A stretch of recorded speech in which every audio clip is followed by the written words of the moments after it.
We have live in studio now, as of January 17th, 1991, Father Bill Davis of the Christic Institute, who has an open invitation to come on the show whenever there's news, and there's news. As a matter of fact, hi, Father Davis. Hi, Roy.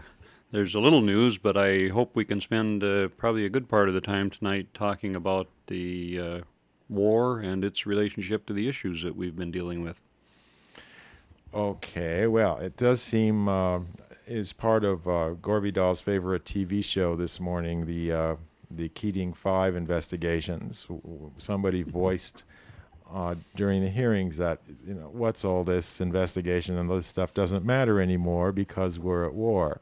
And thinking that the Christic Institute's oral arguments were supposed to resume on the 15th, on D-Day, so to speak, thinking, a lot of people thinking, especially now, it isn't all that important. What's important is that we've attacked Iraq, we wiped out their planes, we wiped out their missiles, we are got extra hair on our chests now, and we haven't lost a man or a woman, and we are riding high. We've also wiped out our own Constitution in the process, of course, but you're right, there are a lot of things that we aren't supposed to think about anymore now that the war fever has taken over. It's ironic, though, that you mentioned the oral arguments. They were scheduled for the 15th. Actually, there's been another delay in that because of scheduling conflicts with some of the defense attorneys.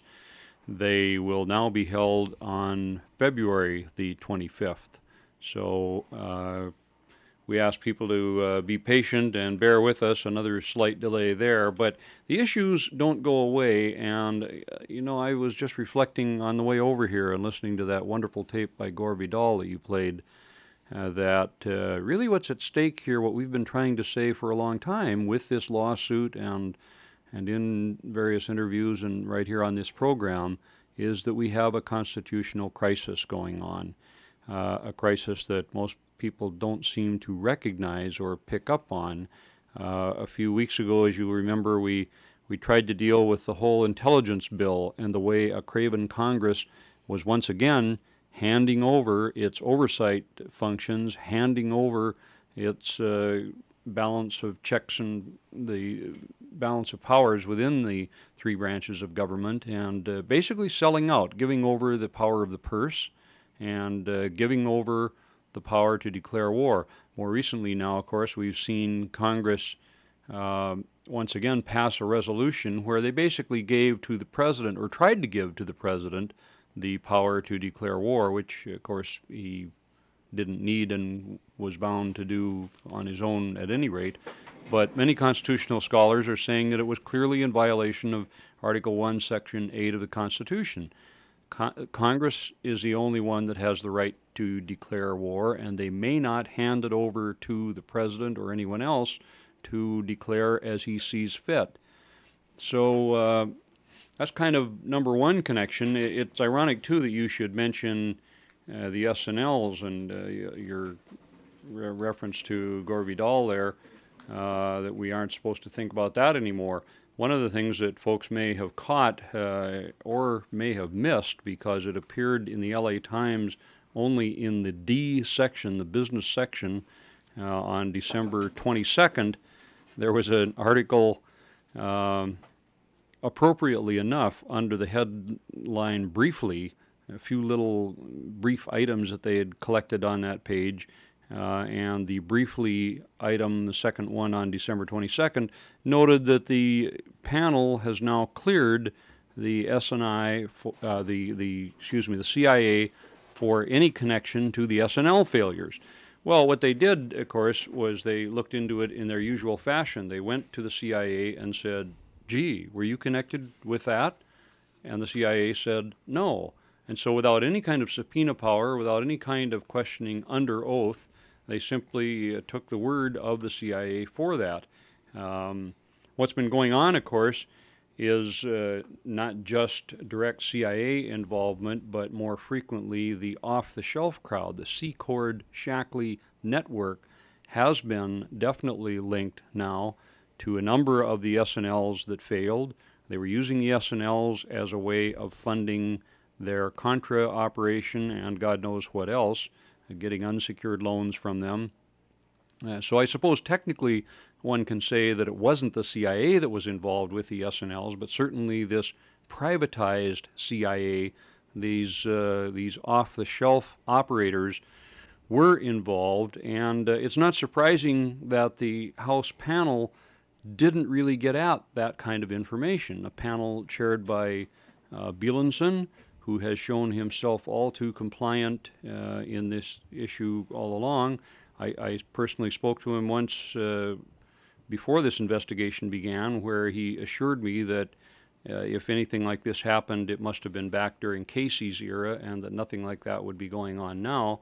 So I'm not terribly surprised when his panel, now having completed its investigation, finds no evidence that the Central Intelligence Agency was involved with any of the Savings and Loan Association failures.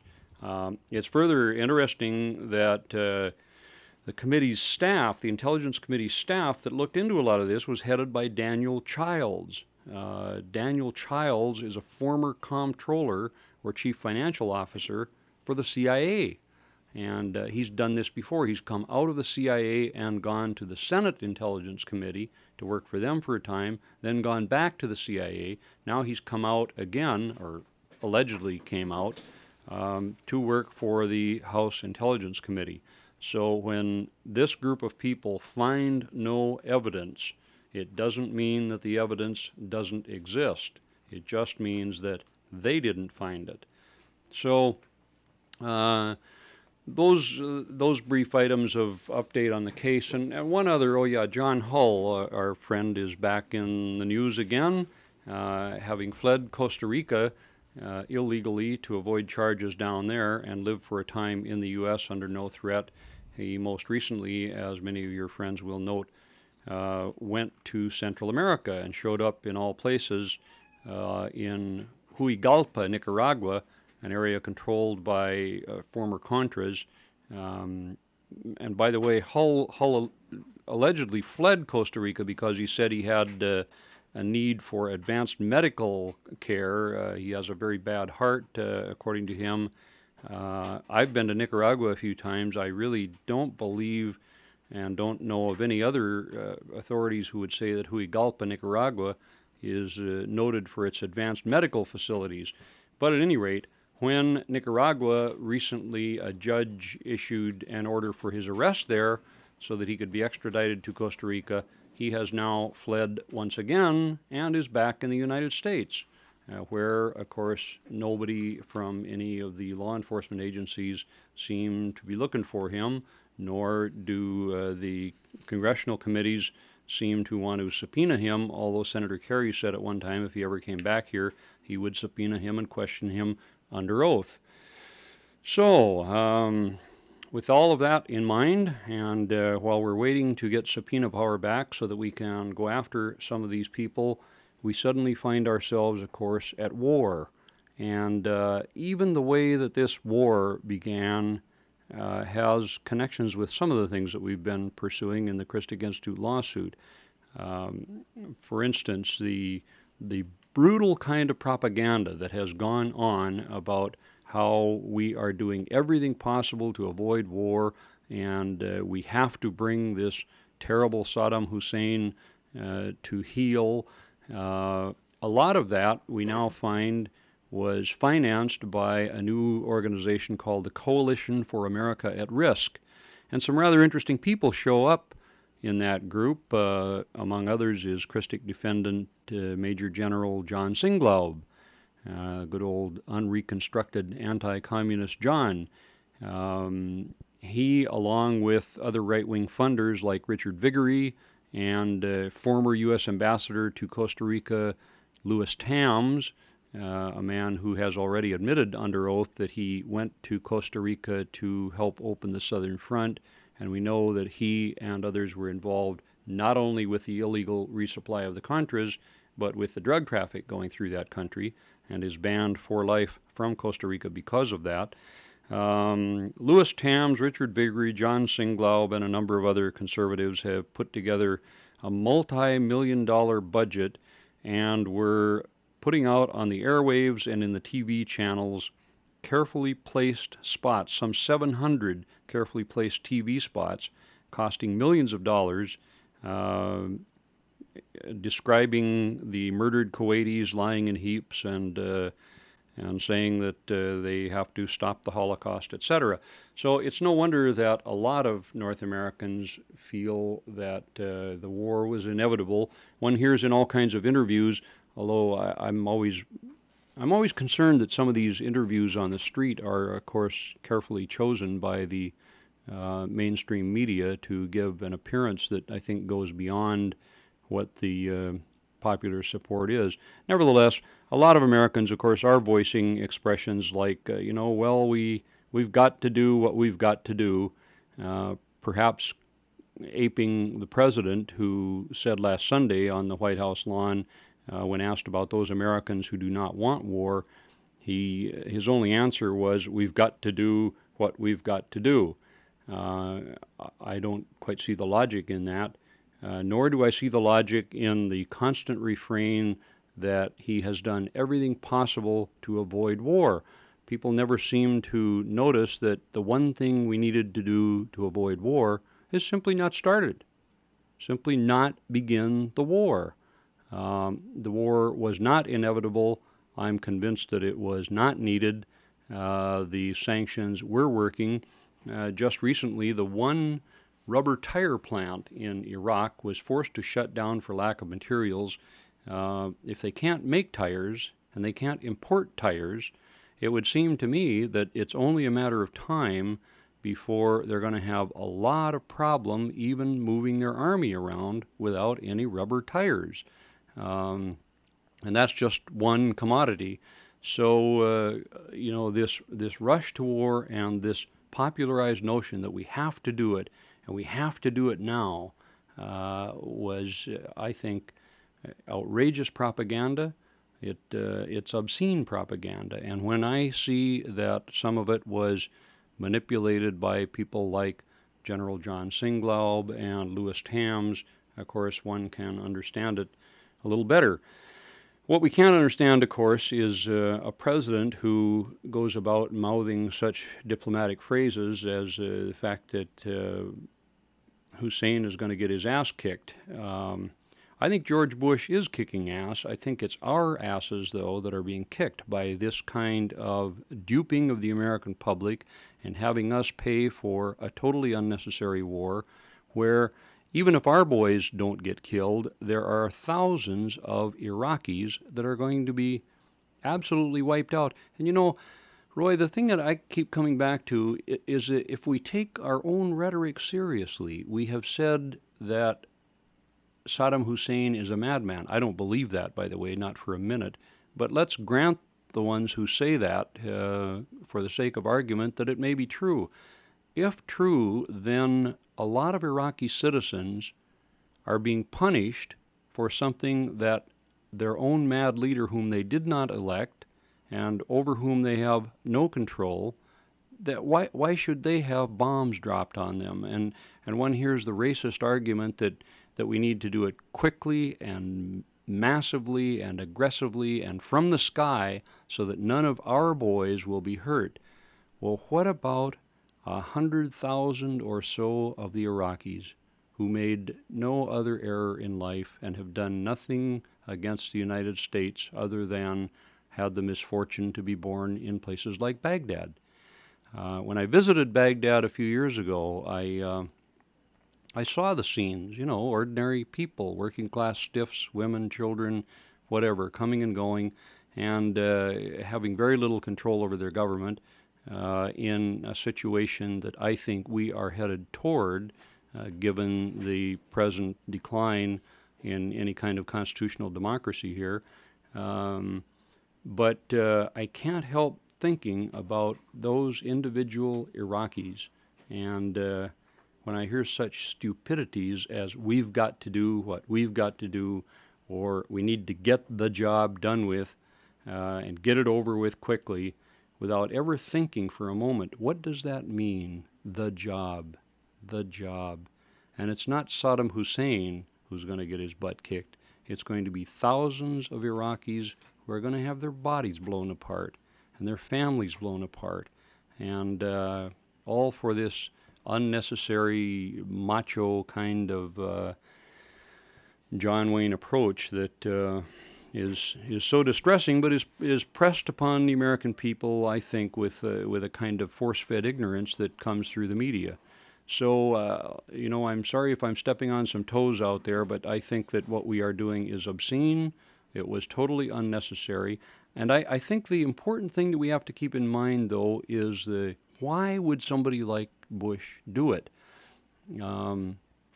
I think when you run through the various reasons that he gave, of course, most of them don't make sense. He wanted to stop naked aggression. I've said before, if George Bush wants to stop naked aggression, he should resign. He has given a whole variety of reasons, none of which hold up. And I think if we look back at our own most recent history, if we look just 1 year ago to the kinds of things that we were saying about Noriega and how we had to take him out, and we had to prove that our testosterone level is up. Look at Panama today. It is not more democratic. The drug situation has not changed. The banking system is still being used by the scum of the earth to launder their illegal funds, and the present government of Panama refuses to allow any changes in that. The people, God knows, are worse off, if anything, and certainly the thousands of people that were killed, we now know that, again, the U.S. public was lied to. There weren't some 202 casualties, as we were told, that it runs certainly to the thousands. Those families, I don't think, would consider themselves better off, nor would the hundreds of thousands who have been left homeless because of this, and the country hasn't been rebuilt. So one has to say, well, we had to do what we had to do in Panama, but with what result? Who is better off? Is the world really a better place because we went in and smashed that country?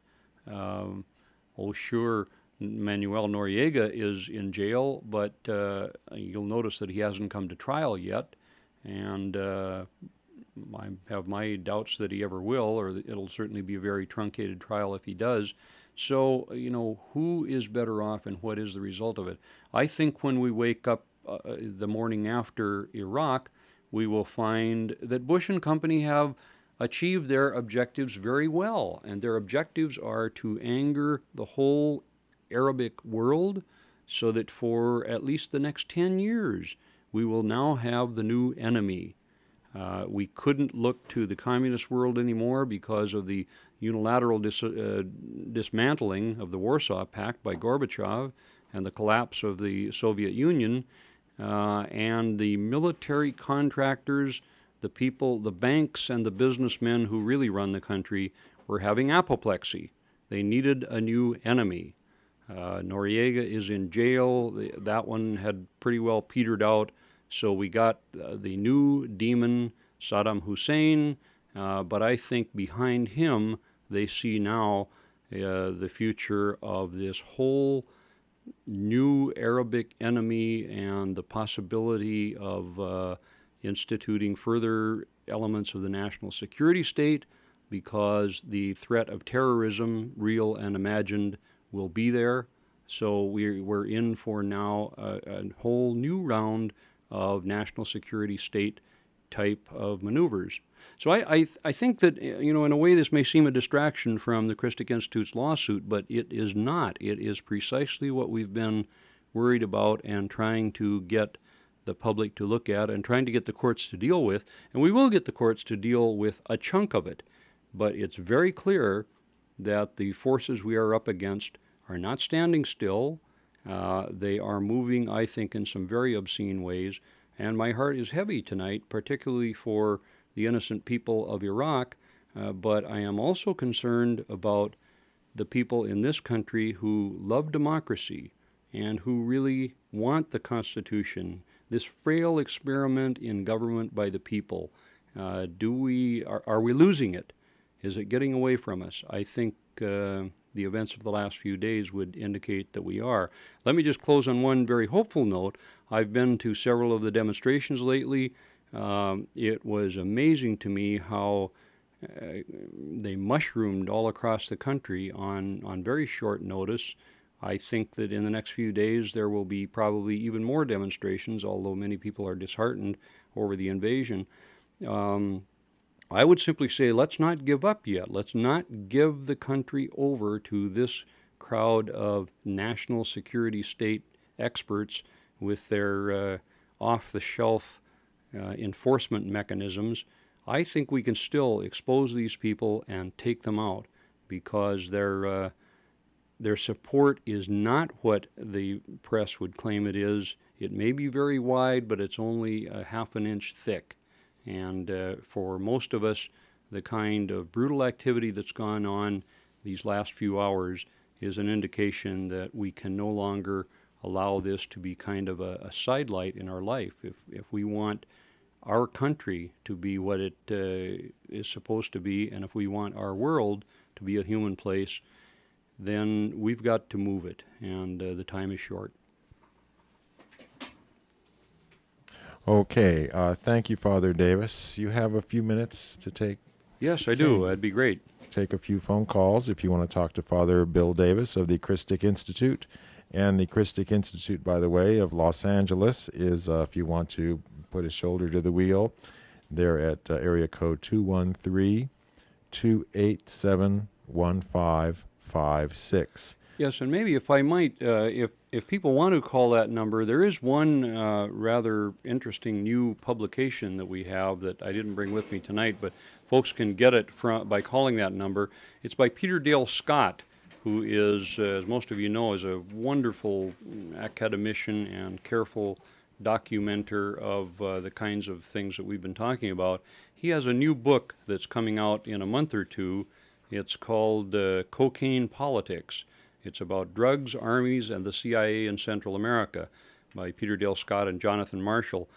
Because a couple of chapters of that book deal with the kind of constitutional issues that we're dealing with, they've given us permission to print a monograph ahead of time. It's a pre-publication, actually, an excerpt from the book, but it's coming out ahead of the actual publication of the book, and that is available from our office through that number that you just gave out. Okay, that's area 213-287-1556. And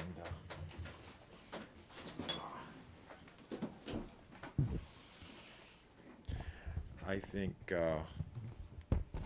want headphones? Maybe you should move up a little closer here to the phone. Got it. Thanks. Okay. Bring a chair.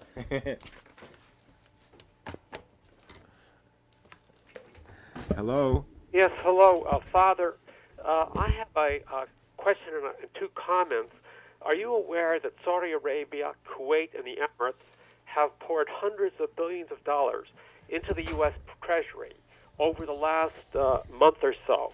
And that one of the things they're trying to do in exchange for what the U.S. is doing in their part of the world, the idea is that they're trying to, by pouring this money into the U.S. Treasury, they're trying to help the United States with the debt and the bailout of the S&Ls. And in exchange, these countries are pressuring the United States to hold a peace conference on Israel after the thing in Iraq is over with. In other words, there's a quid pro quo. That's one point I want to make. The other point I wanted to make is this, that the U.S. will, after this thing in Iraq will be over, the U.S. will effectively control the major oil-producing countries of the Middle East. And this is what I think. This is why I think the strategy of Bush is that he feels that, and this is something I heard from Jimmy Carter too, that OPEC, the oil-producing exporting countries, have blackmailed the United States to stop widespread development of alternative energy sources. So the Bush strategy is that by acquiring control of these oil-producing countries, he will then be able to go to alternative energy sources in a way over a period of time and will not be blackmailed by OPEC. I want to know, what do you think of those things that I've heard on various news programs and also in various alternative new magazines concerning not only the fact that what the pouring of hundreds of billions of dollars into the Treasury, but also about the peace conference and the environment? Well, I thank you for your comments. They are very interesting, and yes, I've heard of some of these things.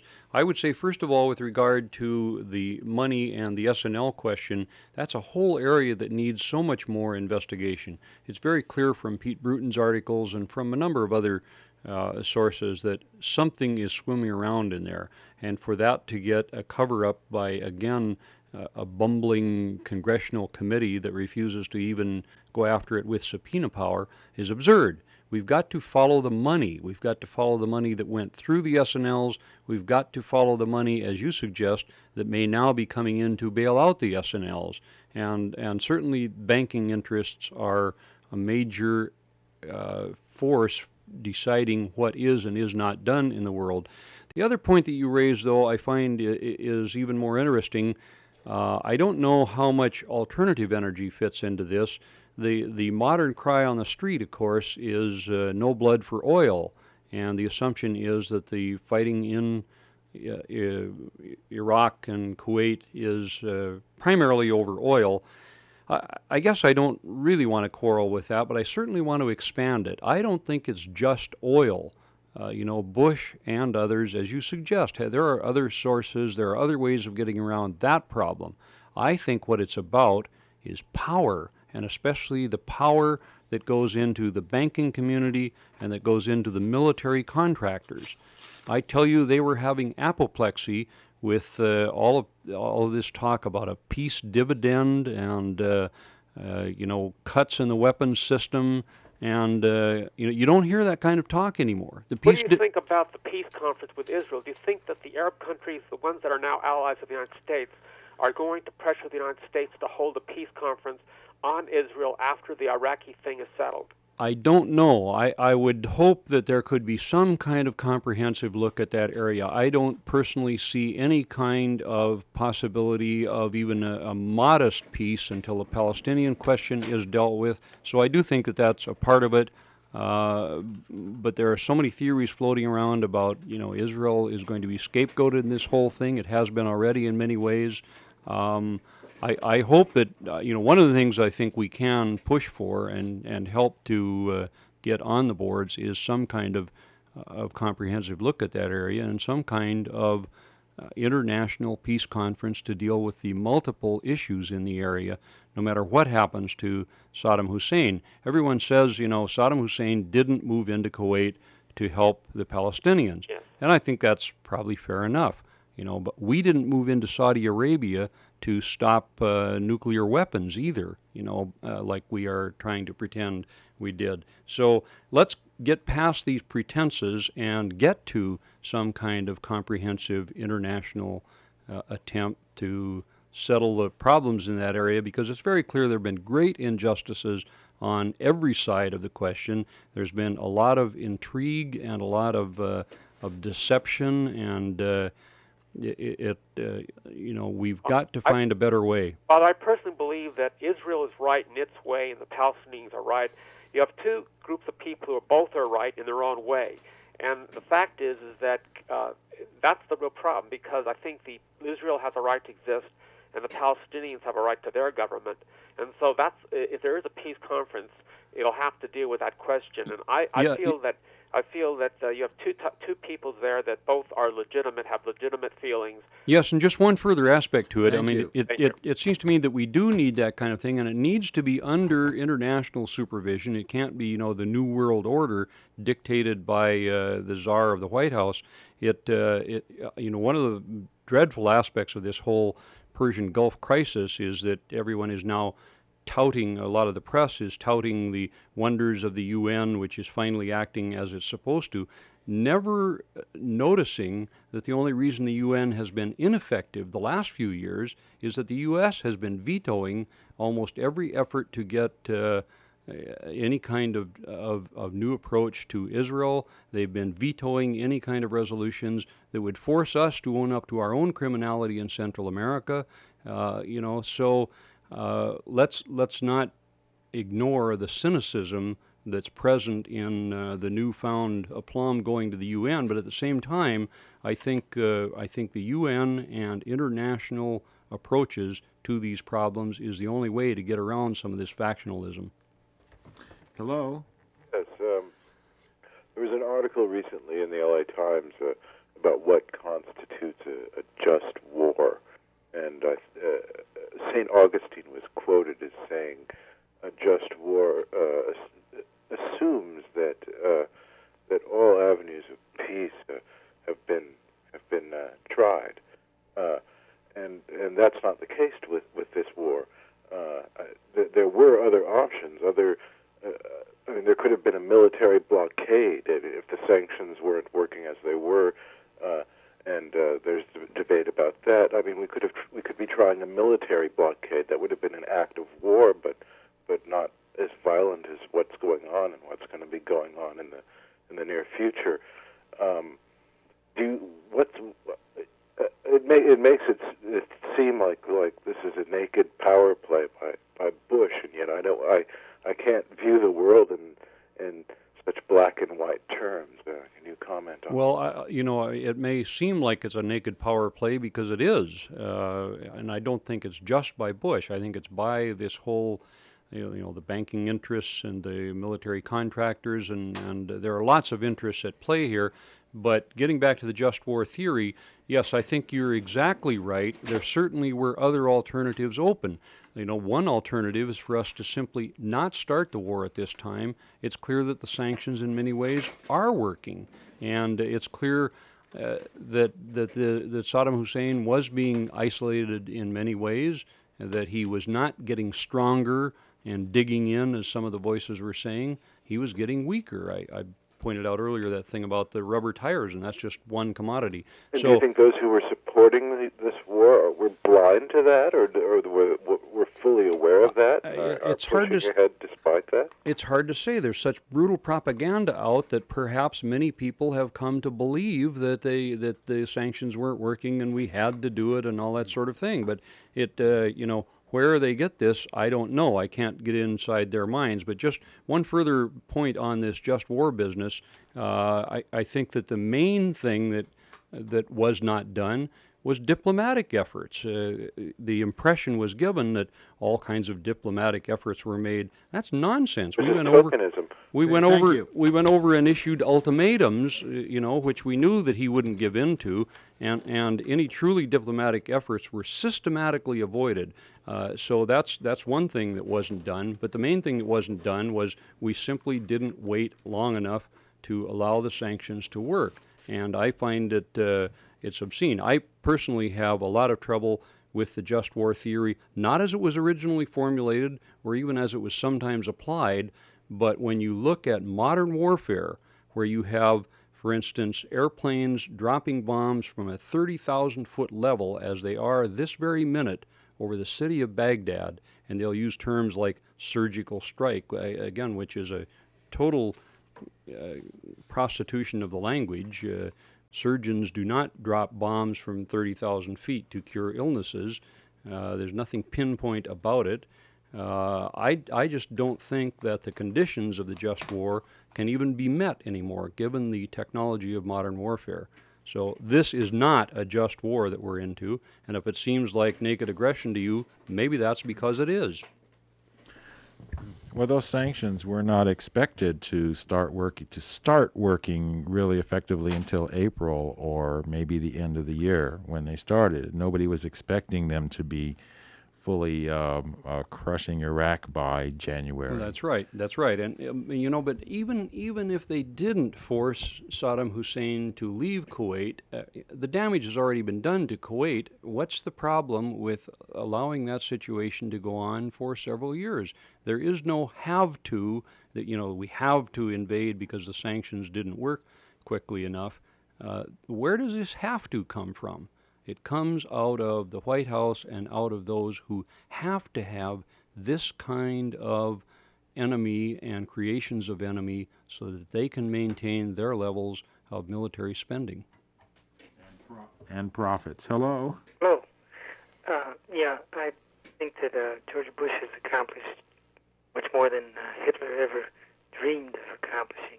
He certainly got rid of all talk of the peace dividend, so he's accomplished a lot even here at home. He has, in many senses, won, I think, on his objectives. So is fascism on the rise? Oh, absolutely. Absolutely. And one need only look as far back as the recent Senate intelligence bill that went through, or some of the other bills that are in process, to see the sort of way that Congress has, in a sense, accepted its own irrelevancy, means that we're in for some troubled times. Thank you. But Bush vetoed that bill. He did, which was interesting because we've found out that there was a concerted plan ahead of time that he would make a few small concessions. He would make written findings and report them to Congress at least after the fact. But once the bill got through, with him having gained a lot and given up very little, he turned around and basically kicked the people in the teeth who made the agreement with him. And even Congressman Bielenson, who spearheaded the attempt to get all this through, was very upset about it. He issued a memorandum that was very strong language for him about how the president was ill-advised, if he was advised at all. And it's hard to feel sorry for Bielenson, but the fact is that Bush basically went back on the agreement, and it's interesting to note where things stand now, because what it means is there is not an appropriations bill for the intelligence community, and George Bush is assuming that it's okay for him to go ahead and spend the money without Congress even appropriating it. He's taking it from the Pentagon budget, apparently. So again, it's a further step toward the erosion of checks and balances, and I don't think it is too strong a word to say that it's a further step toward fascism. Hello? Oh, I have 2 points I want to make. I disagree with Father Davis. Okay. Okay.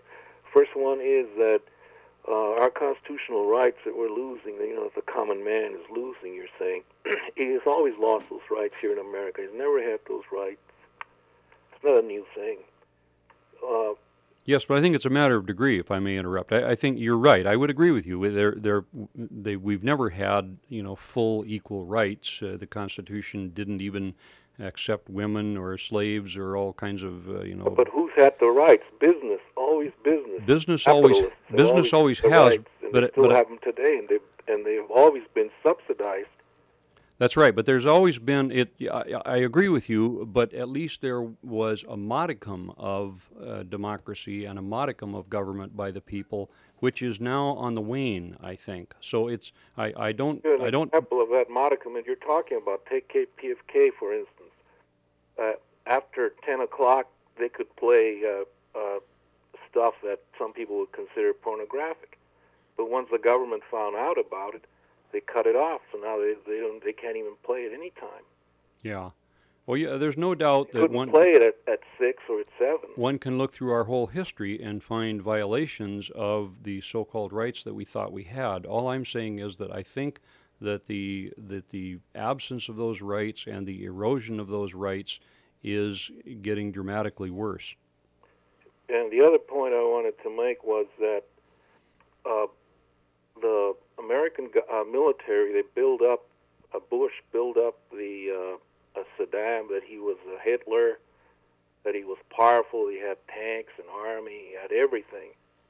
So therefore, a reaction was made by the people that, hey, this is going to be a bloody war. We don't want, don't spill blood for oil. But the fact is that Iraq is a backward third world country. They don't have that kind of an army or equipment. Well, they do have Take some. a couple of planes to knock them out. So Americans are not going to lose any lives. Well, don't be too sure on that one. I think they do have some sophisticated equipment, because again, I know that some of the people that we're dealing with in the Christic Institute lawsuit, people like Richard Armitage, for instance, who is one of the characters that comes up in our lawsuit, and a close friend of George Bush. He wanted to appoint him to high office, but that was derailed because his connections to the drug cartels of Southeast Asia got exposed. Richard Armitage has been arranging arms deals for Saddam Hussein and selling arms to him from the U.S. right up until the invasion of Kuwait. So we do know that he does have some sophisticated weapons. Ironically enough, many of them bought from the U.S. Thank you. Okay.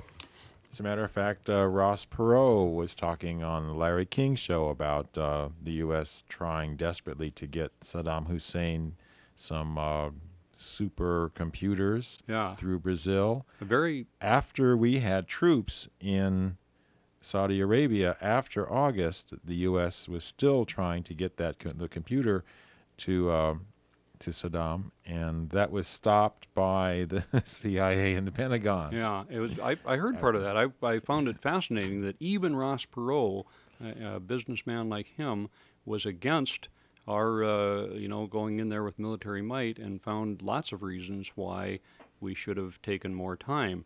The one point where I would disagree with him is that he said, if I heard him correctly, that once the decision is made, though, and we go, then of course we have to support the troops. Well, I support the troops. I support them so much, I want to bring them home. I think that's the way we ought to support the troops, is by bringing them home. Hello? Yes, I have a question for you, Father. Mm-hmm. I support the Christic Institute, and I try and follow as closely as I can what goes on. But I often hear criticism that it is a conspiracy theory, and that conspiracy theories just rarely hold water, and that they're really not worth anything. How do you respond to such criticism when you hear that? I guess I don't handle it as well as I should have. I got it even today. I was being interviewed on another radio station by telephone, and he said, "Oh, we know about your stuff. It's mostly conspiracy."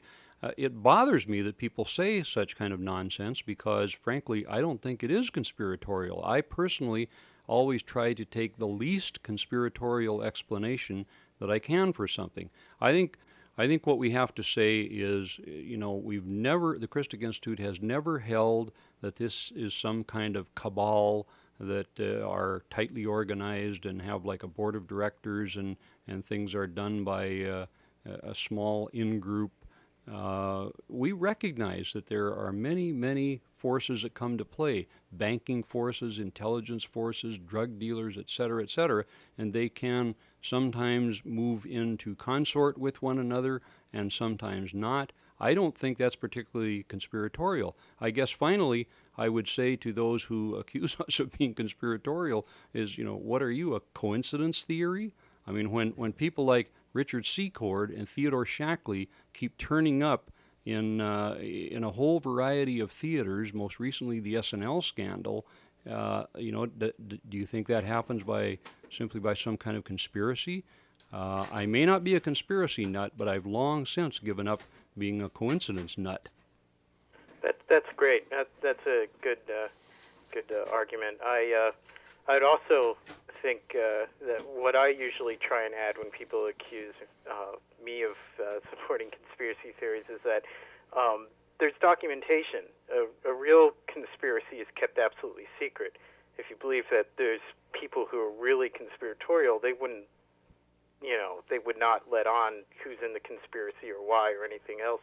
There's often documentation and proof and facts that you can find for these things. Yeah, and a lot of these things, when people say, well, such and such a group is too conspiratorial, it's simply an easy way of writing it off so that you don't have to deal with the issues. I guess I would maintain finally that, what we have said may be surprising to some people, it may be shocking to some people, it may sound conspiratorial to some people. None of that matters. What matters is what we are saying true? Is it the truth? If it's the truth, we darn well better deal with it. So I think that's the bottom line for us. And if we're not correct, point out where we're wrong. We'd love to have our theories modified and added to, as has happened already by a number of good, healthy critics coming along who've made us be more accurate. But don't label us with some kind of label. Tell us whether or not what we're saying is true. Great. That's fantastic. Keep up the good work and suck it to 'em. Thank you. Thank you. Hello? KPFK, you're on the air with Father Davis. Yes, I wanted to know, what do you think is the definition of victory in George Bush's eyes? Meaning, Saddam Hussein to surrender, or the death of Saddam Hussein, or what? What do you think? Well, don't expect me to make sense out of what George Bush does. I find it probably as puzzling as you do. I think that it really has very little to do with Saddam Hussein, just as it had very little to do with Manuel Noriega. I think what it really has to do with is with power, and that victory is the maintenance of a world order in which an elite few like himself have a lot to say, and people who might get in the way of their plans have very little to say. I think that's ultimately what he considers victory. But you'd have to ask him. I'm not sure. Mm-hmm. Thank you. Yeah, thanks. This is KPFK Los Angeles. We are on the air live with Father Bill Davis of the Christic Institute as of January 17th, 1991. And I'll keep him here for a few more minutes. Oh, hello. This is Dorothy of La Crescenta. Thank you for calling. Listen, I got cut off so many times. I'm just grateful I got on. God bless you guys. It's incredible. Thank you. This is just a point of, kind of information. I think the 800-772 Gulf number is still going, which is sponsored by Sane Freeze, and it's kind of like a joke after the fact to let sanctions work. Free call. And there's a 900 number, which I guess you guys advertised. It's Nope, we didn't advertise any 900 numbers to my knowledge. Oh, okay. Well, it's a $10 call, and I just tried it twice. 900-44-NO-WAR, which each time you call, you get $10 on your phone bill to write a letter to Bush, telling him basically where to put his little victory. And unfortunately, I called up continent to continent. That's how long I've been trying to get you guys. The beep tone on the 900 doesn't seem to be functioning and picking up, you leave your name and address, and they'll send you further information.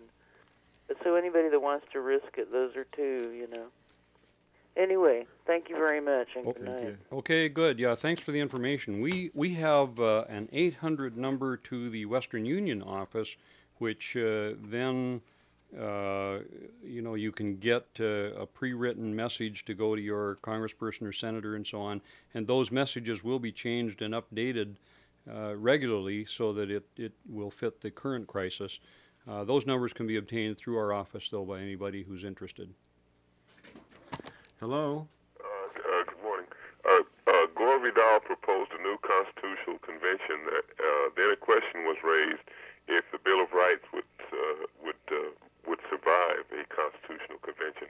My question is, do you think that would a constitutional convention, or would this global white collective, or this CIA, FBI, National Security Agency, white supremacy, co-opt a constitutional convention, and what would be the result of that kind of co-option? I mean, and if it's possible for grassroots neighborhood councils, or a kind of,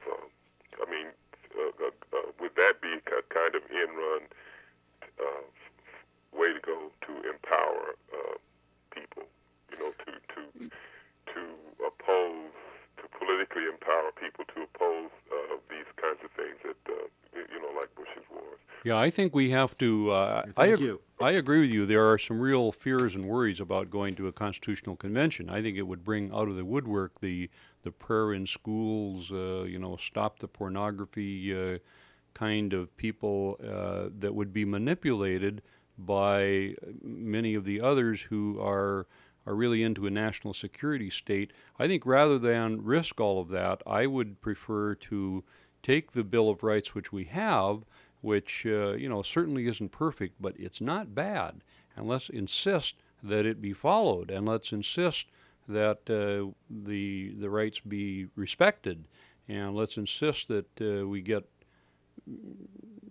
politicians all up and down the line who will stand for that or be voted out of office.